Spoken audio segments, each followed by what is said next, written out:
that when you are starting to do spirit baby communication, it's really difficult to start with connecting with your own babies in a really deep way, because there's an emotional tie,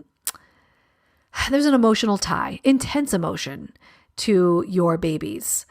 And so when there's heightened emotion, the access to intuition isn't as strong. Intuition is not emotional at all. It just feels like fact. And so when you are highly emotional, it's pretty difficult to connect with the other side. Welcome to The Reluctant Medium, where we cover the gamut of out there conversations.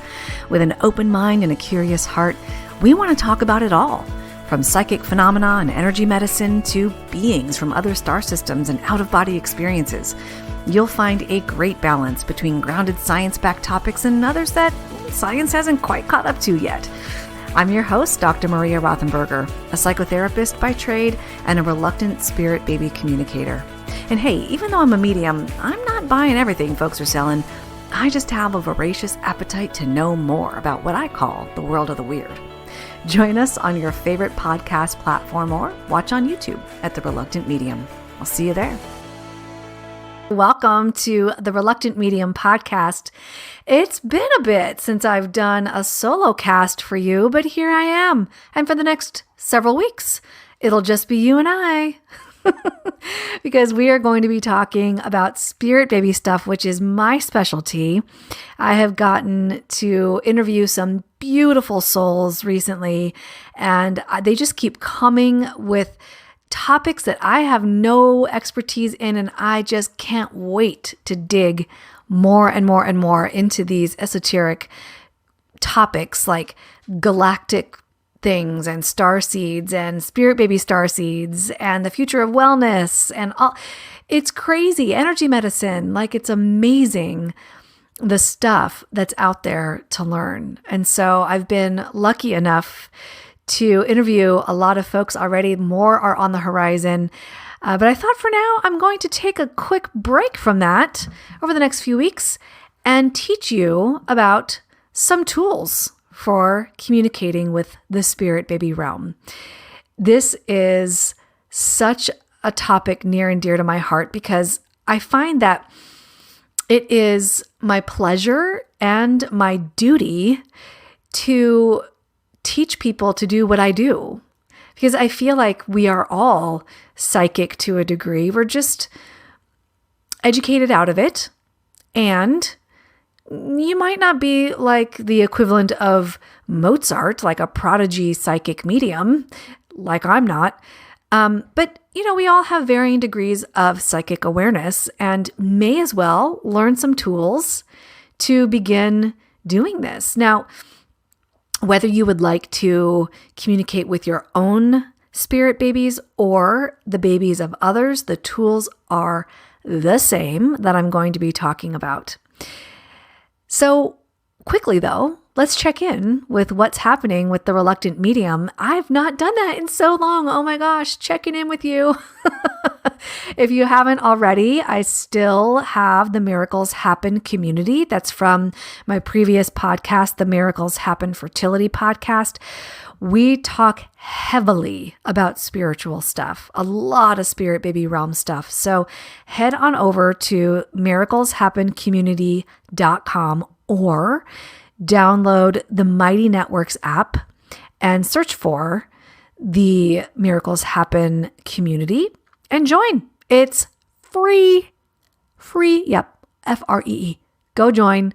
We're having fantastic conversations over there. And every month, the first Friday of every month, we have a live Q&A, a live meet and greet. And I do mini readings during that meetup too. So, and it's free. Oh my God, like what's free in this world anymore, right? Come on and join us. That's still happening. The Reluctant Medium, I still have lots of interviewees on tap for you. I am curious what you would like to know about. Email me, please, at info@drmariarothenberger.com or maria@thereluctantmedium.us.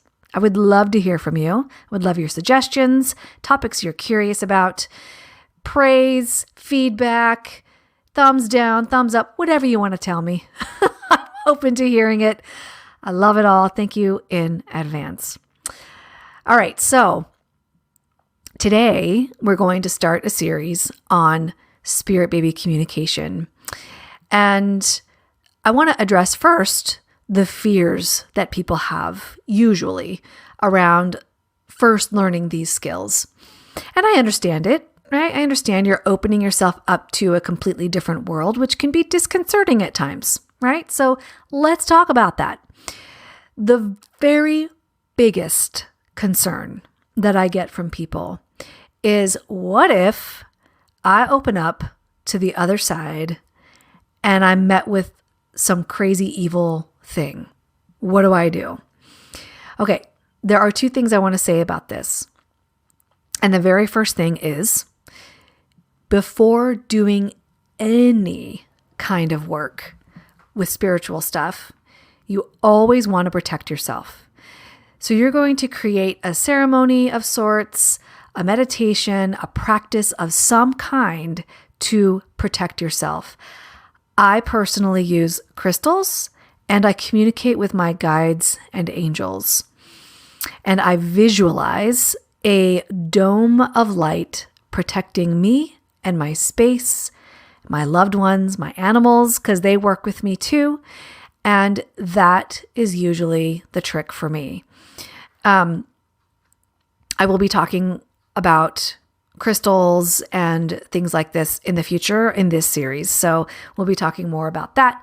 But there needs to be some kind of practice in advance of your work that is protective. You must practice. Even if you get, here's one crystal we can start with, a selenite wand or even a selenite stick.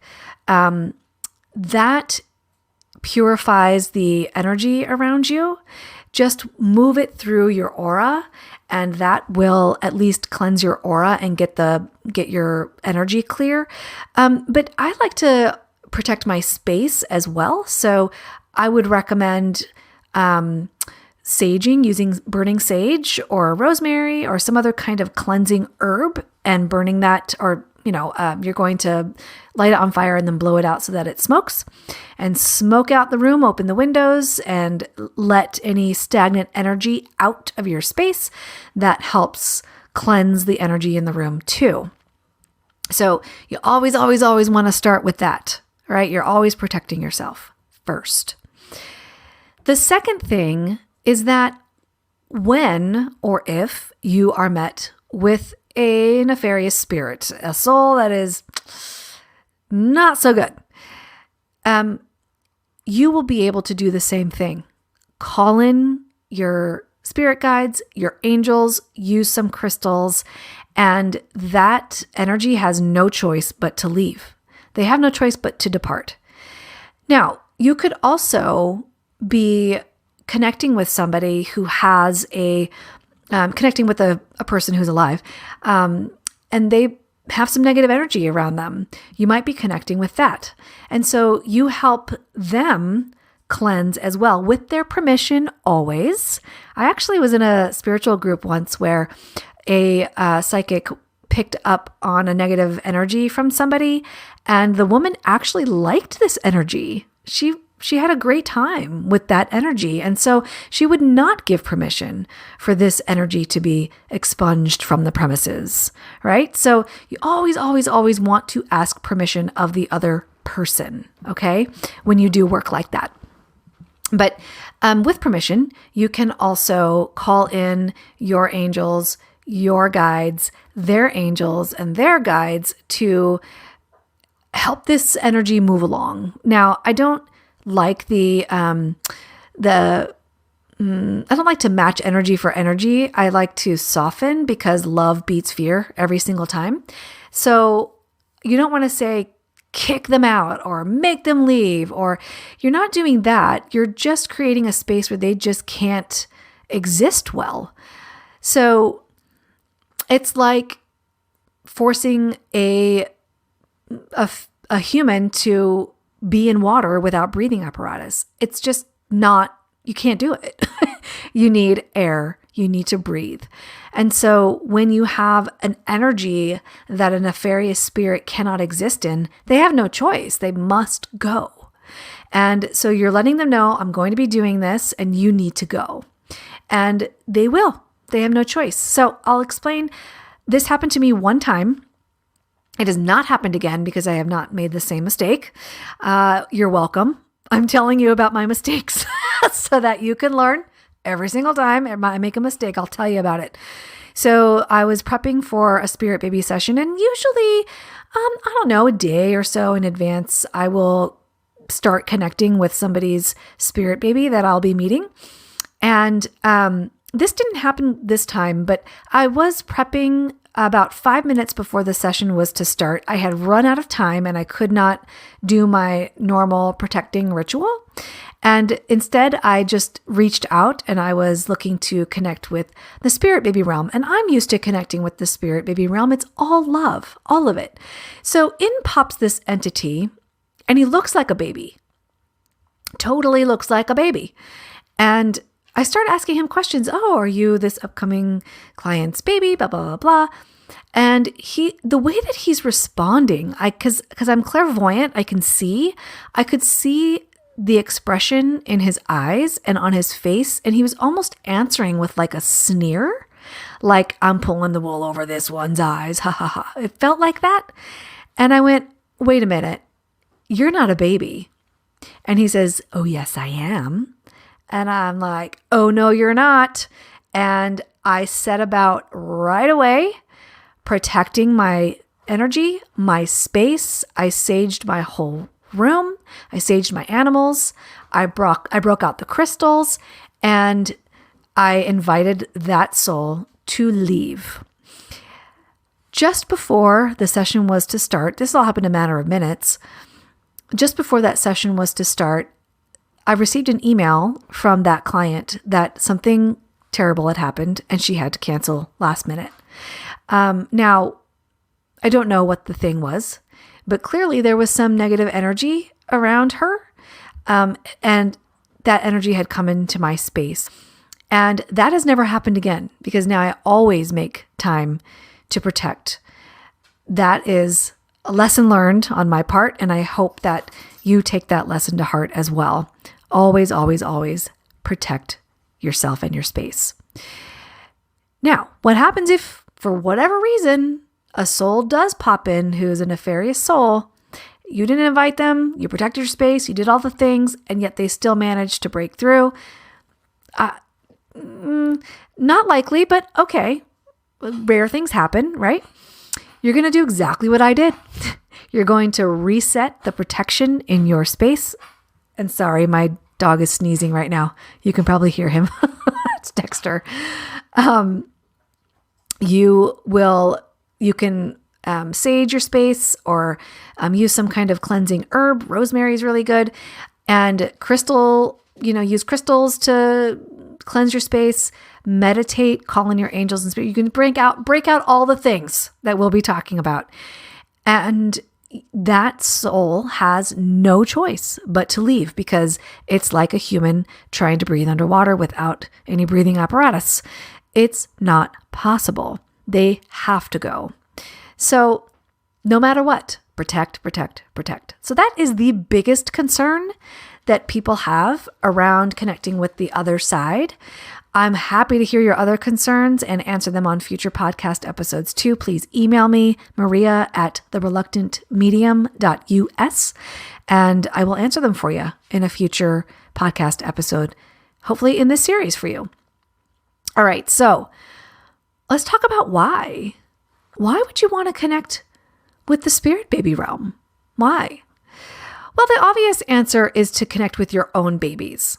But I will tell you that when you are starting to do spirit baby communication, it's really difficult to start with connecting with your own babies in a really deep way because there's an emotional tie, intense emotion to your babies.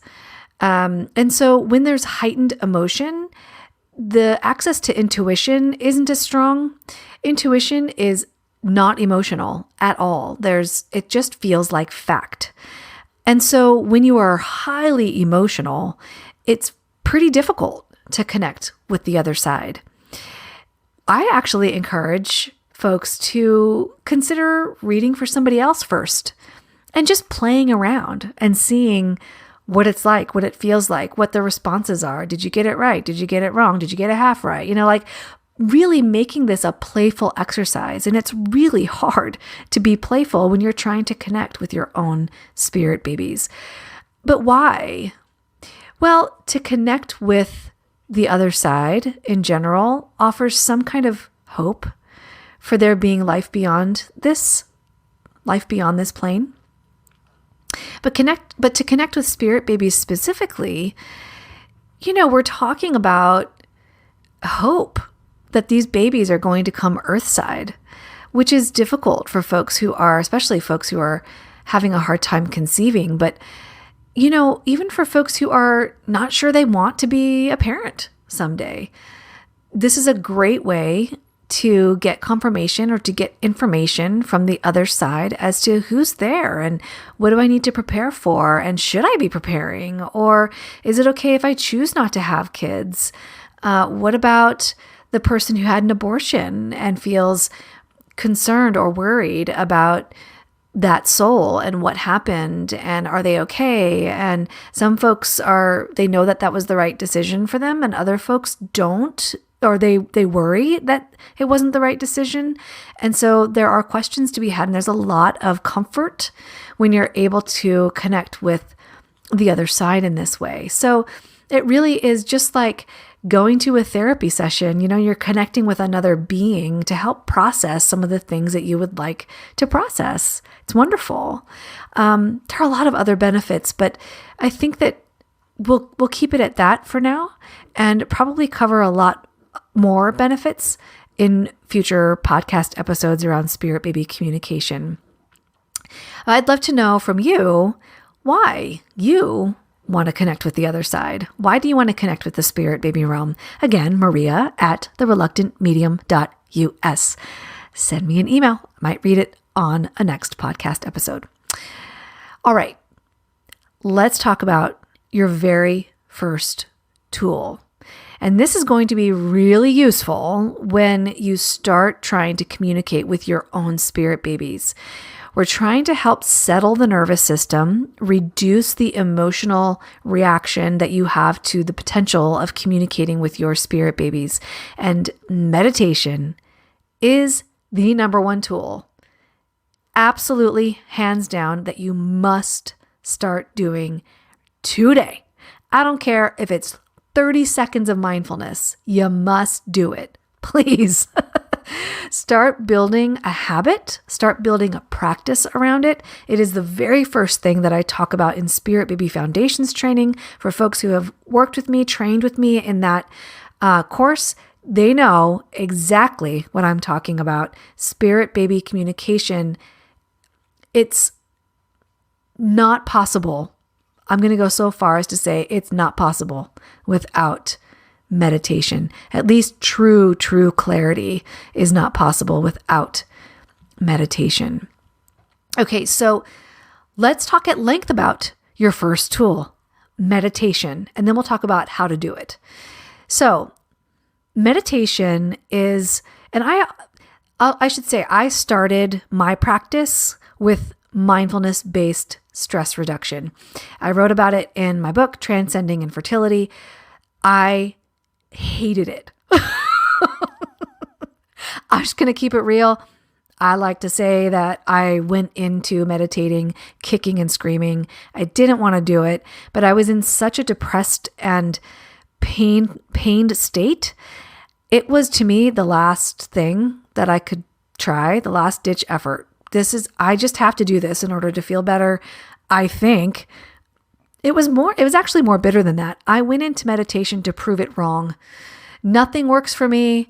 I'm going to do this thing too and show that it doesn't work either. Ha ha ha. I have nothing else to do with my time. I was in a bitter state at that time in my life. Well, Surprise, surprise, it fucking worked. What can I say? It worked. And I was surprised. I'll tell you a brief story about that. I was living in New Jersey at the time, and in New Jersey, drivers are absolutely terrifying. They cut people off. They're rolling down windows. They're flipping each other off. They're cursing at the window. Blah, blah, blah. Always like yelling at somebody for cutting them off or going too slow, or it doesn't matter what it is. They're just yelling expletives like crazy. I blame New Jersey for my current way of speaking.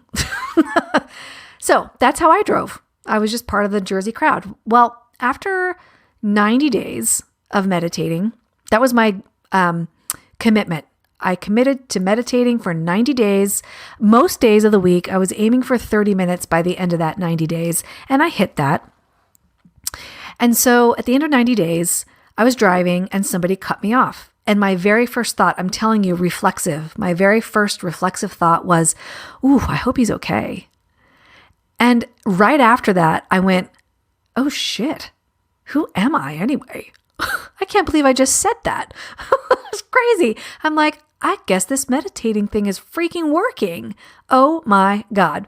And the rest is history. I have been in and out of a meditating practice since then. I am not perfect. That is for sure. I've gone months sometimes without meditating, and then I'll pick it up again daily. It's imperfect, and that's okay. That is what I want to talk about, is that I highly recommend that you meditate, but you don't have to be sitting on a cushion for 2 hours a day in order to start. You must start somewhere though, at least 30 seconds, 1 minute of mindful breathing. That is a place to start. And especially if you start the same time every day or most days, then that begins a practice. That begins a habit. Okay, that's what we're trying to do. But so what happens with meditating? Well, gosh, there's so much research now about what meditation does. It's going to regulate your nervous system. It's going to re-engage your parasympathetic nervous system, which is that very calm state, the state of being where all is well. There are no threats on the horizon. Nothing to worry about. It's sitting on the dock of the bay. It's that. You know that song. You know it. That's what it is. Watching the tide roll away. That's the parasympathetic nervous system. That's what you want. But what it does on a brain level, it literally grows new synaptic connections that match with I am peace. I am peace. Right now, your state of being maybe I'm a whole freaking ball of nerves right now and I'm about to lose my shit. That might be where you are 100% of the time. That's where I was 100% of the time. But what meditation does is it teaches your brain that you are actually chill. You are actually in a parasympathetic nervous system state. You are calm. That does not mean that you don't have stressful moments. That's meant, they're human. That's meant to happen. The difference is that instead of constantly being in this epic state of sympathetic nervous system, like you're going to go nuts, your meditating helps you get over that hill a little bit faster. So when you teach your brain that you are mostly a peaceful person, I am peace, then the emotional charges that come when you are attempting to connect with the spirit baby realm, especially your own babies, they tend to come and go more fluidly and you don't get stuck on them. I have personally definitely gotten emotional with connecting with other babies, other people's spirit babies. But it's more like I'm observing what's happening. My body does have a reaction. I get tearful. I will have an emotion in my heart space. But it's more like I'm the observer of these things rather than I am the experiencer. I am feeling all the things. It's more like I'm watching them happen. So you wind up being more objective when you teach your brain to be, I am peace, through meditation. And communication with the other side becomes that much easier. You are just far more open and observant and not attached to anything. That is one thing that you are going to learn through Spirit Baby communication, is that your ego gets checked at the door. It's just gone. It's like you are just a being. You are not your name, talking to other people about their Spirit Baby stuff or connecting with your Spirit Baby. You are neutral and you are the observer. So start, and we're going to talk about why in the future, but for now, what you're trying to do is cultivate a sense of I am peace, and then that opens up this observing capability when you connect with the other side, and there's far less emotional charge. There is emotional charge that comes later. There is that, but in the beginning, the things that you are intuiting don't come with an emotional charge. It's all just fact. It feels like fact. I'll give you an example. There is a fantastic book called E Squared, and E Cubed is also, I think, the second, book 2 in that series. And one of the experiments in E Squared is called the Jetta Principle. And I love it. The book is a set of experiments that you can do to prove that the universe listens to your intention. And so the Jetta Principle is that you think of a particular car and it'll show up everywhere. Well, I'm skeptical, right? So I'm a healthy skeptic by nature. I'm not picking up everything that people are putting down. And so I was like, well, I mean, all right, so I can think of a car, but lots of people probably have that car. I'm going to think of an orange car. I'm going to think of that. Well, in about a week's time, 7 orange cars. I saw 7 orange cars. I'm like, who has freaking orange cars? There's all these cars around me. I lived in a small town. I'm like, this doesn't make any sense. Well, all right. You know what? Maybe there are just more orange cars than I thought. I'm going to redo this experiment and I'm going to choose pink cars, because who the hell has a pink car? Nobody. Well, guess what? In a span of 2 days, I ran into 3 pink vehicles. One was a limousine. The second one was a cable van. And the third was a classic car, it was like a Model T, like an old Ford that was repainted in like cotton candy pink. Like, who the fuck, like what? How does that happen? All right. So initially though, when I saw these cars, it was like, oh, there it is. It felt like fact. It was like, okay, I'm just going to do this. But the emotion came later. It was like, what? Oh my God, I can't believe that just happened. So there's an example of how in the intuitive thing or the intuitive hit will just feel like fact, and then the emotion comes later. Okay? All right, but that all starts with your very first tool of meditation. Now, let's talk about how to start meditating. I'm going to suggest to you a few ways to start meditating, and pick one. Just pick one. It doesn't matter what you choose to do. Just pick one. The very first meditation that I started with, as I already mentioned, is mindfulness-based stress reduction. Now, this is just mindfulness. And mindfulness is paying attention on purpose in a particular way without judgment. That's what the particular way is. You're not judging what you're experiencing as you're meditating. You're paying attention to the present moment. Now, here's the biggest complaint. I can't shut my brain off. I keep thinking. I don't know what to do. I just can't meditate. I'm crap at this. I'm never going to do it again. All right. Well, in that statement, you have forgotten that you are a human being and you are allowed to have thoughts. You have a brain that is functioning really well, and so it's creating thoughts. That's what happens. We have 60,000 some odd plus thoughts a day. Yeah, your brain's going to think. It's okay. The problem is that you're judging it.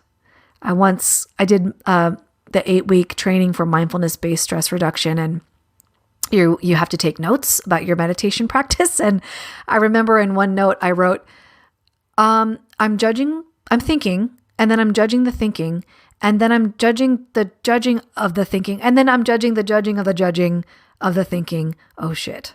What do I do? Well, over time, you begin to find humor in this experience and you let it go. You're able to, they say, watch the thoughts. They call it a monkey mind, constantly flipping from tree to tree to tree and swinging and moving and moving and moving. It's okay. You learn to appreciate the monkey and you watch it, and you don't cling on to the monkey's back. You just watch it go. And it takes some practice. That's mindfulness. You're paying attention to the thoughts that come in and watching them go. And sometimes it's helpful to label them. That's a thought. That's a thought. And that's okay. Thinking, whatever it is that you need to do to notice that thought came in and then watch it go. The main objective here is to stop judging that the thoughts are coming in and that you're a human who's supposed to have thoughts. Okay, so I recommend mindfulness-based, or just mindfulness. Mindfulness. You can even Google up mindfulness, a mindfulness practice, and see how that works for you. But sitting and paying attention to your breathing, noticing when thoughts come in and then letting them go, refocusing back on your breathing. Start for 1 minute a day. Start at the same time every day. And I would even encourage you to have a journal by your side so that after you meditate, you can write down your experiences. Sometimes it's just a note, a quick note. No notes today. Sometimes it's a crazy amount of like, I'm so frustrated. I couldn't meditate. I couldn't focus. I couldn't blah, blah, blah, blah. I couldn't watch the thoughts. It's fine. Whatever your experience is, just write it down. Over time, you're going to find that this gets easier. Okay, so that's one way that you can do that. The second way that I talked about with people is moving meditation. So this is yoga or going for a walk or running or something that really focuses your attention. Now, there are some people who poo-poo this. They say, nope, that's not meditation. I find different. That's my experience. And I encourage you to find out what your experience is and what your opinion is. You're trying to quiet the nervous system. And so when you are, for example, taking a walk and counting your steps, you're only focused on your steps and your nervous system feels like, oh, it's safe because I'm just counting my steps. Fine. And so your parasympathetic nervous system kicks in. Voila, meditation. It's another form of mindfulness. Okay, another way that you can start meditating, I loved this in the beginning, is guided meditations. Guided. I have a lot of guided meditations on my website at drmariarothenberger.com. You can check out some of those, or there are a lot of free ones on the Insight Timer app. Totally recommend checking out that app. There are a ton of great meditations on there, and they're all free. Or you can pay for some too. You can up-level and pay for some, but they're all free. You can donate to the teachers if you would like. I have a couple of meditations on there as well you can check out. That's a great app. Totally recommend downloading that. Get rid of one of your social media apps and download the Insight Timer app. It's so good. But guided meditations, especially in the beginning, are really great to help you refocus back to whatever the subject matter is on the meditation. If you need help sleeping, if you need help focusing on your breath, if you want to do a shamanic journey, whatever it is that you want to focus on in your meditation, it's really useful to have a guide sometimes, especially in the beginning. You'll find that guidance is not necessary when you start feeling annoyed by the guide. That's when you know, oh, okay, it's time for me to attempt to meditate on my own. And sometimes that's with certain kinds of music. Binaural beats are great, or solfeggio frequencies are really great. We're going to be talking about that in a future episode. Or silence. All of it's fine. You have to really find what works best for you in order to engage that sense of I am peace. Okay. I encourage you to pick one of those ways of meditating and start doing it every day. Build a habit by starting tiny. tinyhabits.com, another great website. Start tiny and tie it to something that you already do. If you want to tie it to brushing your teeth, for example, I hope you brush your teeth. Say that you're going to focus on your breathing for 1 minute after brushing your teeth. It's that simple. That is a meditation practice. Okay. And you can build up from there. Okay. I'm going to focus for 2 minutes on my breathing the next day, 3 minutes on my breathing the next day, and always tie it to something that you already do every day without even thinking, because that's already a habit. So when you tie it to something that's a habit, you create a new habit just by piggybacking the thing that you want to put into your daily practice.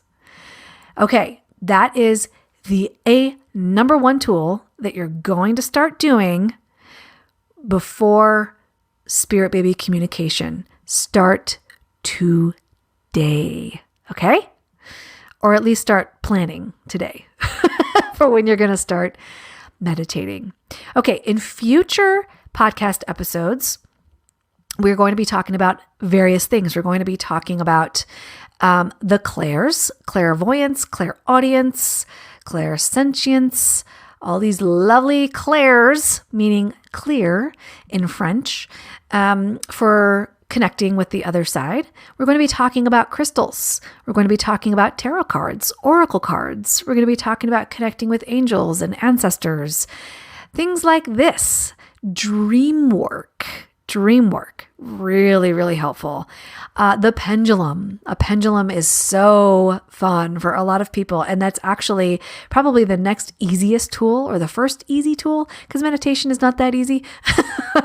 The pendulum is so easy and gives such clarity when communicating with the other side. We're going to talk about that as well. Lots of tools to pull into your tool belt to start communicating with the other side. Now, if you are interested in going in depth with Spirit Baby communication and have one-on-one time with me and your fellow learners, consider joining the Spirit Baby Foundations training, which will start in September 2023. I usually run it twice a year. I may be going down to once a year in the future, but for now, it is slated to begin again in September 2023, and after that, in April 2024. If you are interested in joining that training and having one-on-one time with me and your fellow learners, head on over to drmariarothenberger.com/spiritbabytraining to sign up for the waitlist to know when we start. It's slated for September 2023, but you'll get all the details if you're on that waitlist. All right. Hey, I really hope that today has been helpful for you in starting to think about Spirit Baby communication. Please do not hesitate to send your questions to me. I'm happy to answer them in a future episode. And I look forward to seeing you again soon, speaking with you again soon. May you take care and be well as always. I'll see you next time. I'm hoping you got a useful nugget or two from today's podcast episode. May you be well, and I'll see you next time.